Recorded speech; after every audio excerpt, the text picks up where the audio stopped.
এই চ্যানেলটি কোনো হিংসাত্মক, ক্ষতিকারক বা অবৈধ কার্যকলাপ প্রচার করে না। এই চ্যানেলের সমস্ত তথ্য শুধুমাত্র শিক্ষামূলক উদ্দেশ্যে পরিবেশিত। নীরব কৌশলে দৃঢ় পদক্ষেপে ভারত ঢুকে পড়েছে এক অভূতপূর্ব ভূখণ্ডে। আর্জেন্টিনার বুক চিরে আজ উঠেছে ভারতের ত্রিবর্ণ রং। এই পদক্ষেপ শুধুমাত্র একটি খনিজ সন্ধান নয়, এটি একটি বৈশ্বিক বার্তা, যেখানে ভারত জানিয়ে দিল আমরাও পারি নিয়ন্ত্রণ নিতে, নেতৃত্ব দিতেও। লিথিয়াম, যে উপাদানটির উপর নির্ভর করছে ভবিষ্যতের ইলেকট্রিক গাড়ি, শক্তিশালী ব্যাটারি এবং পরিবেশ বান্ধব প্রযুক্তি, আজ তা আর কেবলমাত্র সুপার পাওয়ারদের হাতে সীমাবদ্ধ নয়।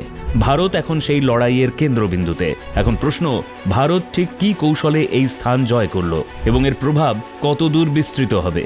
আজকের ভিডিওতে আমরা জানব ভারতের এই স্ট্র্যাটেজিক অভিযানের পেছনের অজানা গল্প। ভিডিওটি শেষ পর্যন্ত দেখুন। ভিডিওর শেষে আপনার জন্য থাকছে ছোট্ট একটি কুইজ, যার উত্তর আপনাকে কমেন্টের মাধ্যমে জানাতে হবে। আর ভিডিওটি ইনফরমেটিভ লাগলে লাইক করুন, কমেন্ট করুন, শেয়ার করুন এবং আমাদের চ্যানেল সমৃদ্ধ বাংলা সাবস্ক্রাইব করুন এবং প্রেস করে দিন বেল আইকন, যাতে আমাদের পরবর্তী ভিডিওগুলো আপনার কাছে পৌঁছে যায় সবার আগে। প্রধানমন্ত্রী নরেন্দ্র মোদীর সাম্প্রতিক আর্জেন্টিনা সফর শুধু একটি কূটনৈতিক আনুষ্ঠানিক সফর ছিল না, বরং ছিল এক স্ট্র্যাটেজিক শক্তি প্রদর্শনের জোরদার বার্তা। এই সফরের মূল ফোকাস ছিল লিথিয়াম, অর্থাৎ বৈশ্বিকভাবে যাকে বলা হচ্ছে সাদা সোনা, কারণ এই একটিমাত্র খনিজের উপর দাঁড়িয়ে আছে আগামী শতাব্দীর প্রযুক্তি, ইলেকট্রিক যান, battery storage system, renewable energy এবং ন্যানো টেকনোলজি। এই সফরের ফাঁকে কোল ইন্ডিয়া লিমিটেড এবং কাবিল এর মাধ্যমে ভারত সরকার আর্জেন্টিনার 5টি কৌশলগত লিথিয়াম খনিতে সরাসরি অংশীদারিত্ব অর্জন করেছে। বিষয়টি শুধুমাত্র মেমোরেন্ডাম অফ আন্ডারস্ট্যান্ডিং নয়, বরং প্রকৃত বিনিয়োগ ইতিমধ্যে শুরু হয়ে গেছে। ভারতীয় সংস্থাগুলি মাঠে নামছে, খনন কাজ শুরু হয়েছে এবং বিনিয়োগের অর্থ প্রবাহিত হচ্ছে। এই পদক্ষেপকে অনেকে বলছেন ভারতের ক্লিন এনার্জি বিপ্লবের ভিত্তিপ্রস্তর, কারণ এটি শুধুই খনিজের উৎস নয়, এটি ভবিষ্যতের শক্তি, ক্ষমতা ও নির্ভরযোগ্যতার নিয়ন্ত্রণ। আর্জেন্টিনা, চিলি ও বলিভিয়া, এই 3 দেশকে নিয়ে তৈরি হয়েছে লিথিয়াম ট্রায়াঙ্গল, বিশ্বের সবচেয়ে ধনী লিথিয়াম উৎপাদনকারী অঞ্চল। সেখানেই ভারতের উপস্থিতি এখন বাস্তবতা। যেখানে বিশ্বের শক্তিধর রাষ্ট্রগুলি এই অঞ্চলে নিয়ন্ত্রণ স্থাপন করতে চাইছে, সেখানে ভারত নিঃশব্দে কিন্তু দৃঢ় কৌশলে নিজের স্থান তৈরি করে ফেলেছে। আর এই খেলায় শুধু সরকারি সংস্থাগুলি নয়, যুক্ত হয়েছে শক্তিশালী প্রাইভেট কোম্পানিও। গ্রিনকো এবং ওয়ার্ল্ড মেটাল অ্যালয়েজ, এই 2টি প্রতিষ্ঠানই ভারতীয় মালিকানাধীন হলেও আন্তর্জাতিক দৃষ্টিভঙ্গি ও মূলধন নিয়ে পরিচালিত হচ্ছে। ইতিমধ্যেই এই সংস্থাগুলি আর্জেন্টিনায় তাদের খনিজ প্রকল্প শুরু করে দিয়েছে।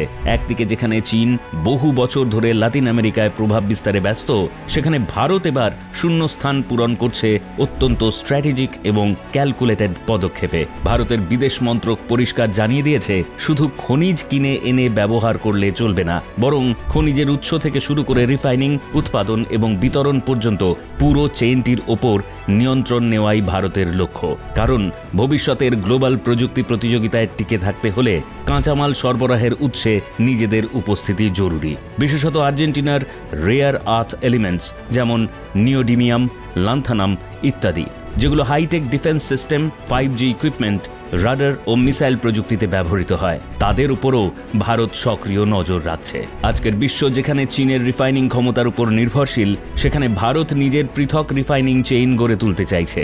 এই পদক্ষেপ ভারতকে শুধু আত্মনির্ভর নয়, বরং একটি বিকল্প গ্লোবাল সাপ্লাই চেইন লিডার হিসেবেও তুলে ধরবে।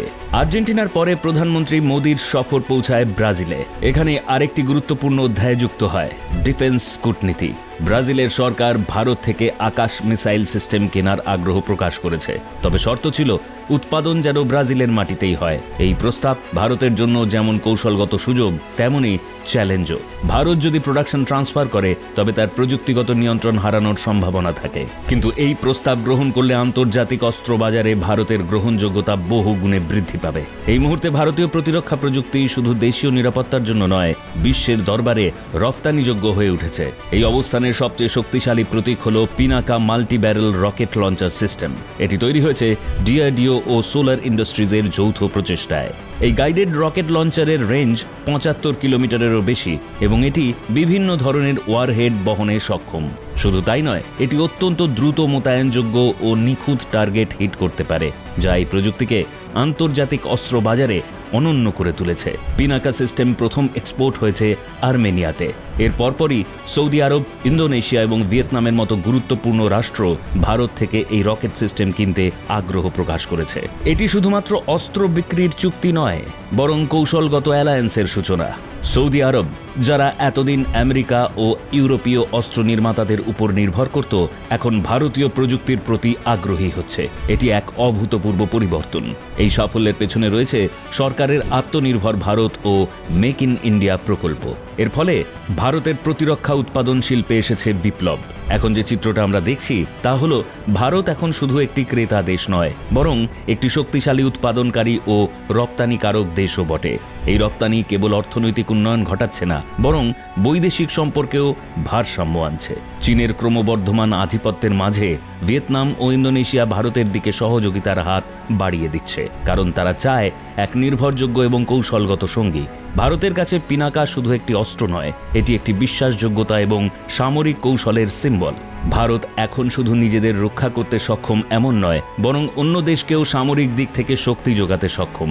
ডিফেন্স ইন্ডাস্ট্রির এই বিকাশের ফলে কর্মসংস্থানের সুযোগ বেড়েছে, টেকনোলজি সেক্টরে এসেছে অগ্রগতি। ভারতের আন্তর্জাতিক ভাবমূর্তিও দিন দিন মজবুত হয়েছে। আগে যে দেশগুলি ভারতীয় অস্ত্রকে সন্দেহের চোখে দেখত, এখন তারাই ভারতের কাছ থেকে অস্ত্র কিনতে চুক্তিবদ্ধ হচ্ছে। ভারতের এই লিথিয়াম বিনিয়োগ শুধুই একটি খনিজ উদ্যোগ নয়, এটি আসলে এক সুবিশাল জিও স্ট্র্যাটেজিক এক্সপ্যানশন পরিকল্পনার অংশ। দক্ষিণ আমেরিকার মতো ভূখণ্ড, যেখানে এতদিন চীন ও আমেরিকার আধিপত্য ছিল, সেখানেই এখন ভারত নিঃশব্দ কিন্তু শক্তিশালী দাবি তুলছে। এই উপস্থিতি শুধু শক্তির প্রতীক নয়, এটি ভবিষ্যতের জন্য তৈরি হওয়া এক বাস্তব ভিত্তি। লিথিয়াম হোক, রেয়ার আর্থ মিনারেলস হোক, পিনাকা হোক বা আকাশ মিসাইল, ভারত এখন আর পেছনে থাকা দেশ নয়, বরং হয়ে উঠেছে এক আগ্রাসী, আত্মনির্ভর এবং নেতৃত্বে প্রস্তুত জাতি। এই ভারত আর কেবল ভবিষ্যতের গ্রাহক নয়, এখন সে নিজেই ভবিষ্যৎ নির্মাতা। আপনার মতামত আমাদের কমেন্টে জানান। এবার সময় কুইজের। অংশগ্রহণ করতে হবে কমেন্ট বক্সের মাধ্যমে। আর ভিডিওটি ইনফরমেটিভ লাগলে লাইক করুন, কমেন্ট করুন, শেয়ার করুন এবং আমাদের চ্যানেল সমৃদ্ধ বাংলা সাবস্ক্রাইব করুন এবং প্রেস করে দিন বেল আইকন, যাতে আমাদের পরবর্তী ভিডিওগুলো আপনার কাছে পৌঁছে যায় সবার আগে। ভারত আর্জেন্টিনার কোন খনিজ সম্পদের উপর বিনিয়োগ করেছে? A uranium, B lithium, C bauxite. Pinaka multi barrel rocket launcher ব্যবহারের রেঞ্জ কত? এ 50 কিলোমিটার, বি 75 কিলোমিটার এবং সি 100 কিলোমিটার। ব্রাজিল ভারতের থেকে কোন প্রতিরক্ষা ব্যবস্থা কিনতে আগ্রহ প্রকাশ করেছে? A Tejas fighter jet, B Akash missile system এবং সি অগ্নি ব্যালিস্টিক মিসাইল। নিচের কোন দেশ চীনের প্রভাবকে ব্যালেন্স করতে ভারতের পাশে দাঁড়াতে চায়?